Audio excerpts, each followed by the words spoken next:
வணக்கம். Iran America Israel போரில் ஒரு மிகப்பெரிய திருப்பம் ஏற்பட்டுள்ளது. ஒரு மிகப்பெரிய வார்னிங்கை ஈரானின் இஸ்லாமிக் ஆர்மி அமெரிக்க நிறுவனங்களுக்கு கொடுத்துள்ளது. கல்ஃப் நாடுகளில் இருக்கக்கூடிய டெக் கம்பெனிஸ்கள், முக்கியமாக அமெரிக்காவை சார்ந்த டெக் கம்பெனிஸ்கள், இவர்கள் எங்கள் நாட்டில் மீது நடந்த அந்த தாக்குதலுக்கான மிக முக்கியமான காரணம் வைத்த நபர்கள். அதனால் இவர்களையும் நாங்கள் விடமாட்டோம். ஐஆர்ஜிசி 18 நிறுவனங்கள், அமெரிக்காவை சார்ந்த 18 நிறுவனங்களுடைய பெயரை எடுத்திருக்கிறார்கள். Google, Apple, Intel, IBM, Tesla, Boeing, இது போன்ற மிக முக்கியமான கம்பெனிகள். எலான் மஸ்கிற்கு சொந்தமான டெஸ்லாவிற்கு ஒரு மிகப்பெரிய வார்னிங்கை கொடுத்திருக்கிறார்கள். ஐபிஎம், உலகத்தின் மிகப்பெரிய இன்டர்நெட் கம்பெனி சிஸ்கோ, உலகத்தின் மிகப்பெரிய லாபத்தை கொடுக்கக்கூடிய கம்பெனி ஆப்பிள், ஒட்டுமொத்த மக்களுடைய டேட்டாக்களை வைத்திருக்கக்கூடிய 2 கம்பெனிகள் ஃபேஸ்புக் மற்றும் கூகுள், இவர்களுக்கும் ஒரு மிகப்பெரிய வார்னிங்கை கொடுத்திருக்கிறார்கள்.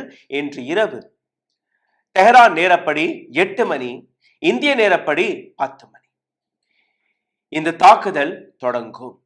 நீங்களே கேட்டுவிடுங்கள். در مقابل تهدیدهای اخیر ترامپ مبنی بر عملیات زمینی یا اشغال هر نقطه‌ای از سرزمین‌های ایران که البته آرزویی بیش نیست اعلام می‌داریم رزمندگان اسلام مدت هاست در انتظار چنین اقداماتی به سر می‌برند تا ثابت نمایند که تجاوز و اشغال نتیجه‌ای جز اسارت تحقیرآمیز و قطعه شدن و مفقود شدن متجاوزان را در بر نخواهد داشت. இதை நீங்க சாதாரணமாக எடை போடக்கூடாது. காரணம், ஈரான் எப்பெல்லாம் இது போன்ற வார்னிங்களை கொடுத்ததோ அப்பெல்லாம் ஈரான் அந்த தாக்குதல்களை ஒரு சில மணி நேரத்திலேயே நடத்தி முடித்திருக்கிறார்கள். அதாவது எந்த விதமான மாற்று கருத்தும் எந்த விதமான மாற்று வழியும் அவர்கள் யோசிப்பதில்லை. ஒரு வார்னிங்னா அந்த வார்னிங் அங்க நடக்கும். கேஸ் பிளான்ட்களாக இருக்கட்டும், ஆயில் ஃபீல்டாக இருக்கட்டும், அலுமினியம் ஃபேக்டரிஸ்களாக இருக்கட்டும், அல்ல சிட்டி பேங்க் போன்ற அமைப்புகளாக இருக்கட்டும், அமேசான், இது போன்ற ஏராளமான இடங்களுக்கு ஈரான் எப்பெல்லாம் வார்னிங்கள் கொடுத்ததோ அப்பெல்லாம் அந்த இடத்தில் தாக்குதல் நடந்திருக்கிறது. உதாரணத்திற்கு நீங்க பார்த்தீர்கள்னா, யுஎஸ் ஈரான் கான்ஃபிளிக்டில் எப்படி சவுதி அரேபியாவில் இருக்கக்கூடிய அராம்கோ இண்டஸ்ட்ரி மீது, அந்த ரிஃபைனரி மீது தாக்குதல் நடந்தது, இதுவும் வார்னிங் கொடுத்த பின்புதான். இதே போன்று நீங்க பார்த்தீர்கள்னா, ஆப்பிளுடைய ஆபீஸாக இருக்கட்டும், அல்ல கூகுளின் டேட்டா சென்டராக இருக்கட்டும், ஐபிஎம் ஆக இருக்கட்டும், சிஸ்கோவாக இருக்கட்டும், இந்த அனைத்து கம்பெனிகள் மீது, இந்த அனைத்து கம்பெனிகளுமே எங்க இருக்கிறது நீங்க பார்த்தீர்கள்னா, துபாயில இருக்கு. United states of emirates, united arab அமீராட்ஸில் இருக்கு. இது மட்டுமல்ல, கத்தார்ல இருக்கக்கூடிய தோஹா, கத்தாரின் கேபிட்டலான தோஹாவில் இந்த கம்பெனிகள் இருக்கு. ரியாத், சவுதி அரேபியாவின் கேபிட்டல் ரியாத் மற்றும் ஜெதா என்கிற இந்த இடத்தில் அங்கேயும் இந்த கம்பெனிகள் இருக்கு. அப்ப இந்த அனைத்து இடங்கள்லயுமே இந்த தாக்குதலுக்கான இன்ஃபர்மேஷன் வந்த உடனேயே ஒட்டுமொத்த அமெரிக்க கம்பெனிகள், ஒட்டுமொத்த அமெரிக்காவில் ஒரு மிகப்பெரிய பதற்றம் வர தொடங்கிவிட்டது. இந்த பதற்றம் சவுதி அரேபியாவின் கிரவுன் பிரின்ஸ் முகமது பின் சல்மான், அல்ல முகமது பின் ஜாயத் அபுதாபியின் கிங், இதை தாண்டி அல் தனி ஃபேமிலி கத்தர், இந்த அனைத்து நபர்களுமே மிடில் ஈஸ்டில் இந்த தாக்குதல் நடந்தால், டெக் கம்பெனிஸ்கள் மீது இந்த தாக்குதல் நடந்தால் ஒட்டுமொத்த உலகமே இந்த போரில் சிக்க போகிறது. ஒட்டுமொத்த உலகத்திற்கே ஒரு மிகப்பெரிய த்ரெட்டாக மாறிவிடும். உடனடியாக அவர்கள் ட்ரம்பிடம் உதவி கேட்டு போன் கால்களை செய்திருக்கிறார்கள். பேச்சுவார்த்தை நடந்து கொண்டிருக்கிறது. அங்க மட்டுமல்ல, ட்ரம்பை மட்டும் நம்ப முடியாது. சைனாவின் பிரசிடென்ட் ஜி ஜின்பிங், அவருடனும் இந்த 3 நபர்களுமே தொடர்பில் இருக்கிறார்கள். எப்படியாவது ஈரானிற்கு புரிய வையுங்கள், இந்த கம்பெனிகள் மீது தாக்குதலை நடத்தாதீர்கள். காரணம், ஒட்டுமொத்த உலகமே இந்த போரில் சிக்க போகிறது. இப்போ மிக முக்கியமான டார்கெட் யாரெல்லாம் நீங்க பார்த்தீர்கள்னா, அதில் நம்பர் 1 டார்கெட்ல இருக்கக்கூடிய கம்பெனி தான் டெஸ்லா. எலான் மஸ்க் டொனால்ட் ட்ரம்பை மிகப்பெரிய அளவில் ஆதரவு கொடுத்த நபர். டொனால்ட் ட்ரம்புடைய வெற்றிக்கு பின்னாடி இருக்கக்கூடிய ஒரு நபர் யார் என்று நீங்க பார்த்தீர்கள்னா, இதே எலான் மஸ்க். எலான் மஸ்குடைய கம்பெனி டெஸ்லா உலகத்தின் மிகப்பெரிய டெக் கார்ஸ்களை தயாரிக்கக்கூடிய கம்பெனி. அப்படித்தான் பல நபர்களுக்கு தெரியுமானால், இவர்கள் மீது எதற்காக இந்த தாக்குதல்னா, இதே எலான் மஸ்குடைய இன்னொரு கம்பெனியான ஸ்டார்லிங்க் சேட்டலைட் இன்டர்நெட் கொடுத்து வருகிறார்கள். அதாவது எந்த விதமான வயரும் தேவையில்லை, எதுவும் தேவையில்லை. ஒரு டிஷ் டிவி மாதிரி, டிஷ் ஆன்டினா மாதிரி உங்களுடைய மொட்டை மேடையில் வைத்து விடுவார்கள். அப்படியே டைரக்ட் ஹை ஸ்பீட் இன்டர்நெட். அந்த இன்டர்நெட் சர்வீஸை வைத்து தெஹரான்ல இருக்கக்கூடிய மக்களுக்கு மொசாதுடைய உதவியுடன், இஸ்ரேலி இன்டெலிஜென்ஸ் ஏஜென்சி அவர்களுடைய உதவியுடன் தெஹரான்ல இருக்கக்கூடிய மக்களுக்கு இந்த ஸ்டார் லிங்க் பாக்ஸஸ்களை இலவசமாக கொடுத்து இன்டர்நெட் வழியாக அலி கமனி அவர்களுடைய அந்த அரசாங்கத்தை, அரசியலை பிரட்டி போடுவதற்கான ஒரு திட்டத்தை எலான் மஸ்க் வழியாக அவர்கள் நடத்தினார்கள். அதனால் இவர் மீது நாங்கள் தாக்குதலை நடத்துவோம். இது ஒன்று. இரண்டாவது, கத்தார்ல யுஏஇல இருக்கக்கூடிய டெஸ்லா ஷோரூம்ஸ்களாக இருக்கட்டும், அல்ல ஸ்டார்லிங்க் உடைய ஆபீசஸ்களாக இருக்கட்டும், எதுவாக இருந்தாலும் அனைத்து இடங்கள்லயுமே இந்த தாக்குதல் நடக்கும். Elon Musk is the prime target for Islamic army. இரண்டாவது, மைக்ரோசாஃப்ட், கூகுள், ஐபிஎம், சிஸ்கோ இந்த கம்பெனிகள் மீது எதற்காக? காரணம், இந்த கம்பெனிகள் ஏஐ இன்டர்நெட் வழியாக இஸ்ரேலருக்கு உதவி வருகிறார்கள். அவர்களுடைய ரிசர்ச் சென்டர்ஸ், டேட்டா சென்டர்ஸ் அனைத்துமே அமெரிக்கா மற்றும் இஸ்ரேலுடைய கைக்கூலியாக வேலை பார்த்து வருகிறார்கள். இந்த கம்பெனிகள் நேரடியாக அமெரிக்கா மற்றும் இஸ்ரேலிற்கு தன்னுடைய டெக்னாலஜி வழியாக எங்களுக்கு எதிராக வேலை பார்க்கிறார்கள். ஆகையால் இவர்களையும் நாங்கள் சாதாரணமாக விடமாட்டோம். இதற்கு முன்பு நீங்க பார்த்தீர்களா, ஏற்கனவே கூறியபடி ஈரானுடைய ஆர்மி முதலில் ஒரு வார்னிங்கை கொடுப்பார்கள். அந்த வார்னிங் கொடுத்து மக்களை அங்கிருந்து எவாக்குவேட் செய்யக்கூடிய அந்த வார்னிங்கை கொடுப்பார்கள். அதை தொடர்ந்து ஒரு சில மணி நேரத்திலேயே இந்த தாக்குதல், இந்த மிசைல் தாக்குதல் நடக்கும். ஏற்கனவே இது போன்ற தாக்குதல்களை நீங்க பார்த்திருப்பீர்கள். துபாய், இந்த அனைத்து கம்பெனிகள் முக்கியமாக அமெரிக்கன் கம்பெனிஸ்களுக்கான ஒரு மிகப்பெரிய ஹப்பாக மாறியது. பல கம்பெனிகளுடைய ஹெட் குவார்ட்டர்ஸ் துபாயில் இருக்கிறது. அதே போன்ற ஒரு கம்பெனி தான் சிட்டி பேங்க். சிட்டி பேங்க் மீது இதே போன்ற ஒரு வார்னிங்கை கொடுத்து எப்படி சிட்டி பேங்க் மீது இந்த தாக்குதல் நடந்தது என்று நீங்க பார்த்தீர்கள். யுஏஇல ஈரானின் ட்ரோன்ஸ்களை வைத்து அமேசானின் டேட்டா சென்டரை எப்படி குறிவைத்தார்கள், அதையும் நீங்க பார்த்தீர்கள். இது மட்டுமல்ல, பஸ்ரா, ஈராக், இந்த இடத்தில் இருக்கக்கூடிய அமெரிக்காவின் ஒரு மிகப்பெரிய company, engineering and logistic company KBR, இதன் மீதும் ஒரு தாக்குதல் நடந்தது. அப்போ ஒவ்வொரு இடத்திலுமே ஈரானுடைய தாக்குதல் எந்த அளவில் குறிவைத்து டார்கெட்டட் முறையில் நடக்கிறது என்று நாம் அனைவருமே பார்த்து வருகிறோம். அதற்கான காரணம், இந்த டெக் கம்பெனிகளை நீங்க சாதாரணமாக பார்க்க கூடாது. இந்த டெக் கம்பெனிஸ்கள் எல்லாருமே ஒரு பக்கம் Google, Facebook, meta, Instagram, Starlink இது போன்ற கம்பெனிகள் மக்களுடைய சேவைகளை செய்வதாக காட்டினால் கூட இவர்களுடைய இன்னொரு வேலை இது போன்ற பெரிய பெரிய நாடுகளுக்கு தன்னுடைய டெக்னாலஜியை வைத்து பல நாடுகளில் ஜெனோசைட்டை, படுகொலையை செய்யக்கூடிய வேலையை இவர்கள் பார்க்கிறார்கள் என்கிற ஒரு குற்றச்சாட்டை ஈரான் எடுத்து வைத்திருக்கிறது. போயிங் ஜெட், ஃபைட்டர் ஜெட்ஸ்களை, கமர்ஷியல் ஏர்கிராப்ட்ஸ்களை தயாரிக்கக்கூடிய ஒரு கம்பெனி போயிங், அதுவும் இந்த டார்கெட் லிஸ்டில் இருக்கிறது. JP மார்கன், சிட்டி பேங்க் இது போன்ற கம்பெனிகளும் இதில் டார்கெட் லிஸ்டில் இருக்கிறது. அப்போ இந்த டார்கெட் இருக்கான யூடியூப் கூட இதுல டார்கெட்ல இருக்கு. அப்போ இந்த கம்பெனிகள் மீது இந்த டார்கெட்டை நடத்துவதற்கு பின்னாடி இருக்கக்கூடிய காரணம் ஐடி மற்றும் ஏஐ மற்றும் தானா என்று நீங்க பார்த்தீர்கள்னா நிச்சயமாக. காரணம், கூகுளுடைய ஒரு கான்ட்ராக்ட், $multi-billion ஒரு கான்ட்ராக்ட் இஸ்ரேலுடன் போடப்பட்டது. இஸ்ரேலின் அரசாங்கத்துடன் கூகுள் ஒரு ஒப்பந்தத்தை போட்டிருக்கிறார்.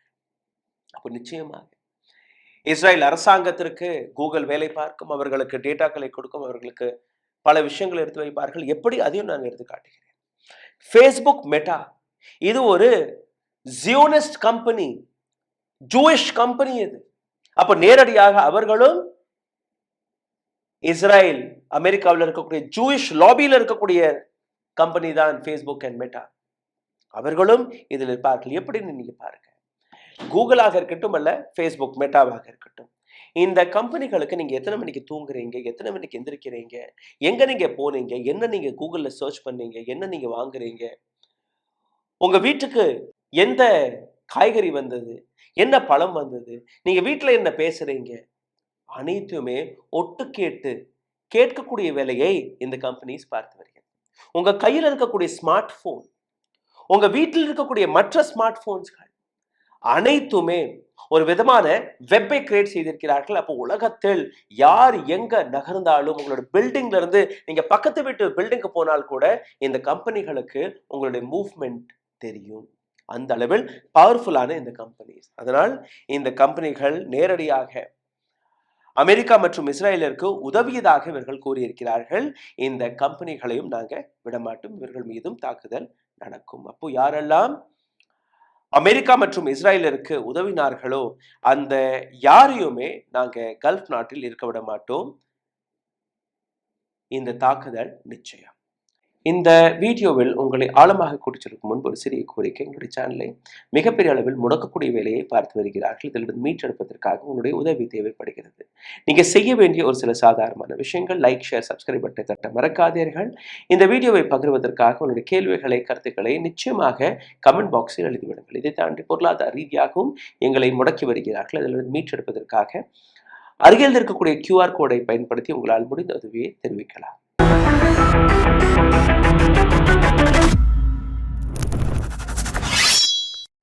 எலான் மஸ்க், இவருடைய நீங்க பேரை பார்த்தீர்கள்னா இன்னொரு பக்கம் டொனால்ட் ட்ரம்பிற்கு மிக நெருக்கமாக இருக்கக்கூடிய நபர். எலான் மஸ்குடைய ஒரு ஸ்டேட்மெண்ட் வெளிவந்தது. முதலில் ட்விட்டராக இருந்த ஒரு நிறுவனம் அப்புறம் காலப்போக்கில் அது எக்ஸ் பக்கமாக மாறியது. அந்த எக்ஸ் பக்கம் எலான் மஸ்கின் கையில் வந்த காரணத்தால் தான் டொனால்ட் ட்ரம்ப் வெற்றி பெற்றார். மக்களுடைய ஒப்பீனியன்ஸ்களை எக்ஸ் பக்கத்தை வைத்து என்னால் கன்வின்ஸ் செய்ய முடிந்தது.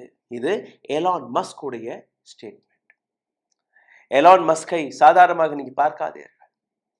டொனால்ட் ட்ரம்புடைய கேம்பெயினிங்கள் மிகப்பெரிய அளவில் முதல் வரிசையில் இருந்த நபர். கடைசியில் நீங்க பார்த்தீர்கள், டொனால்ட் ட்ரம்புடைய இந்த புதிய கேபினெட்டில் எலான் மஸ்கிற்கும் ஒரு மிக முக்கியமான பதவி கொடுக்கப்பட்டது. நரேந்திர மோடி எல்லாம் எலான் மஸ்கை சந்தித்தது அதே வழியில் தான். இதை தாண்டி நீங்க பார்த்தீர்கள்னா டொனால்ட் ட்ரம்புடைய பெயர் எப்ஸ்டீன் ஃபைலில் எப்படி இருக்கிறதோ அதே போன்று எலான் மஸ்குடைய பெயரும் இதே எப்ஸ்டீன் ஃபைலில் இருக்கிறது. அப்போ கடந்த ஒரு மாதமாக எந்த அளவில் அந்த எப்ஸ்டீன் ஃபைலுடைய பெயரை குறைப்பதற்காக டொனால்ட் ட்ரம்ப் இந்த போரை தொடங்கினாரோ, இப்போ இந்த போரிலிருந்து எழும்பக்கூடிய கேள்விகளை சரிபார்ப்பதற்காக எந்த ஃபைலை முடக்கப் போகிறார் என்று யாருக்குமே தெரியாது. இப்போ போயிங்கை பாருங்கள். போயிங் ஏரோப்ளேன்ஸ் தயாரிக்கக்கூடிய ஒரு கம்பெனி, ஜெட் ஏர்கிராப்ட்களை தயாரிக்கக்கூடிய கம்பெனி. இந்த கம்பெனி தயாரித்த ஏர்கிராப்ட் தான் ஈரானில் ஒரு பள்ளியில் நடந்த அந்த தாக்குதலுக்கான காரணம். 170க்கும் மேற்பட்ட குழந்தைகளை கொன்ற அந்த ஏர்கிராப்ட். முன்னாள் மிலிட்டரி ஆபீசர், அமெரிக்காவின் முன்னாள் மிலிட்டரி ஆபீசர் கொடுத்த ஒரு ஸ்டேட்மெண்ட் படி நீங்க பார்த்தீர்கள்னா, இந்த போயிங் போர் விமானத்தில் கேமராவும் பொருத்தப்படும். அதாவது ரொம்பவே ஹை பிரிசிஷனான கேமரா, ஹை ரெசல்யூஷனுக்கான கேமரா. ஒரு இடத்தில் குண்டு போடுவதற்கு முன்பு அந்த இடத்திற்கான படங்களை அவர்களால் பார்க்க முடியும். கேபின்ல இருக்கக்கூடிய நபர்களால் பார்க்க முடியும். அந்த பள்ளிக்கூடத்தை பொறுத்தவரையில் டொனால்ட் ட்ரம்ப் கொடுத்த ஸ்டேட்மெண்ட் என்ன? ஈரானே அந்த பள்ளிக்கூடத்தில் ஒரு வெடியை போட்டு விட்டார்கள், தன்னுடைய குழந்தைகளை அவர்களே கொன்று விட்டார்கள். அமெரிக்கா கொடுத்த பதில் என்ன? அட்மினிஸ்ட்ரேஷன் இல்ல இது ஒரு மிஸ்டேக்காக நடந்த இந்த தாக்குதல். இங்க பள்ளிக்கூடம் இருக்கிறது என்றே எங்களுக்கு தெரியாது. இந்த இடத்தில் ஒரு ராணுவ கேம்ப் இருந்தது, மிலிட்டரி பேஸ் இருந்தது. அதுதான் எங்களுக்கு கிடைத்த இன்ஃபர்மேஷன். அதை வைத்து நாங்க இந்த தாக்குதலை நடத்திட்டோம். ஆனால் அமெரிக்காவின் முன்னாள் ராணுவ வீரர் படி நீங்க பார்த்தீர்கள்னா, இந்த விமானங்களில் ஒரு ஹை ரெசல்யூஷன், ஹை பிரிசிஷனுக்கான ஒரு கேமரா பொருத்தப்படும். உள்ள இருக்கக்கூடிய பைலட்டால் எங்க அவர் குண்டு போட போகிறார் என்கிற விஷயத்தை அவரால் பார்க்க முடியும் என்று கூறியிருந்தார். அப்போ அந்த கேம்பஸில் நிச்சயமாக அந்த குழந்தைகளுடைய பள்ளிக்கூடம், குழந்தைகள் வருவது போவது எல்லாத்தையுமே விமான படையை சார்ந்த நபரால் பார்த்திருக்க முடியும். இன்னொரு விஷயத்தை நீங்க பார்த்தீர்கள், அந்த கேம்பஸ் கலர்ஃபுல்லாக பெயிண்ட் அடிக்கப்பட்ட ஒரு கேம்பஸாக இருந்தது. எங்கிருந்து பார்த்தாலும் இது ஒரு பள்ளிக்கூடம் என்று உங்களுக்கு தெரிந்திருக்கும். அந்த பள்ளிக்கூட சிவர்களில் நீங்க பார்த்தீர்கள்னா குழந்தைகளை சம்பந்தப்பட்ட பெயிண்டிங்ஸ்கள் வரையப்பட்டிருந்தது. அப்புறம் எப்படி இது ஸ்கூல் இல்லை என்று அவர்களால் தப்பாக புரிந்து கொள்ள முடியும் என்று கூறியிருந்தார். இது மட்டுமல்ல, ஒரு பாம் தவறாக போட்டுட்டார்கள், ஓகே. அந்த முதல் பாம் வெடித்த உடனேயே ஒரு 10 நிமிஷம் பல நபர்கள் அங்கு ஓடி அந்த குழந்தைகளை காப்பாற்றுவதற்காக அந்த முயற்சியில் இறங்கிய போது 10 நிமிஷம் கழிச்சு இன்னொரு பாம் அதே இடத்தில் வந்து விழுந்தது.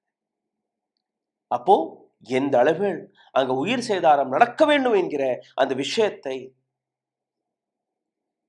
வேணும்னே அமெரிக்கா செய்ததை அமெரிக்காவின் முன்னாள் ராணுவ வீரரே கூறியிருந்தார். அப்போ இந்த கம்பெனி மீதும் நாங்கள் தாக்குதலை நடத்துவோம். இதை தாண்டி ஜேபி மார்கன் பேங்க், ஒட்டுமொத்த மிடில் ஈஸ்ட்ல இருந்து அனைத்து பேங்குகளுமே தன்னுடைய ஆபரேஷனை விட்டு வெளியேறி விட்டார்கள். இதற்கு மேல் எந்த விதமான ஆபரேஷனும் கிடையாது. இப்போ நேற்று நீங்க பார்த்தீர்கள், ஈரான்ல அமெரிக்கா அங்க இருக்கக்கூடிய பார்மசூட்டிக்கல் கம்பெனி மீது ஒரு தாக்குதலை நடத்தியிருக்கு. மருந்து தயாரிக்கக்கூடிய ஒரு மிகப்பெரிய கம்பெனி மீது தாக்குதலை நடத்தியிருக்கிறது. ஈரான்ல இருக்கக்கூடிய அலுமினியம் பிளான்டாக இருக்கட்டும், ஈரான்ல இருக்கக்கூடிய பள்ளிக்கூடங்களாக இருக்கட்டும், ஸ்டீல் பிளான்டாக இருக்கட்டும், இது போன்ற பல்வேறு இடங்களில் தொடர்ந்து இஸ்ரேல் மற்றும் அமெரிக்கா ராணுவம் தாக்குதல்களை நடத்தி வருகிறார்கள்.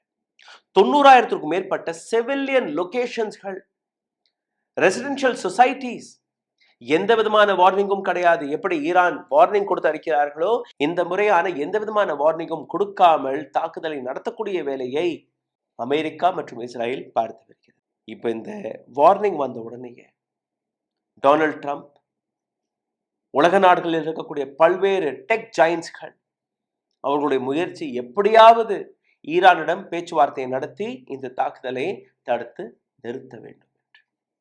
இன்று இரவு 10 மணி, இந்திய நேரப்படி 10 மணிக்கு இந்த தாக்குதல் நடக்க போகிறது. தெஹ்ரானின் நேரப்படி 8 மணி. இந்த செய்தியை பற்றின ஒவ்வொரு விஷயத்தையும் நாங்கள் கண்காணித்துக் கொண்டிருக்கிறோம். இந்த தாக்குதலுக்கான அடுத்த அப்டேட் என்னவாக இருந்தாலும் உங்களிடம் கொண்டு வந்து சேர்க்கக்கூடிய கடமை எங்களுக்கு இருக்கு.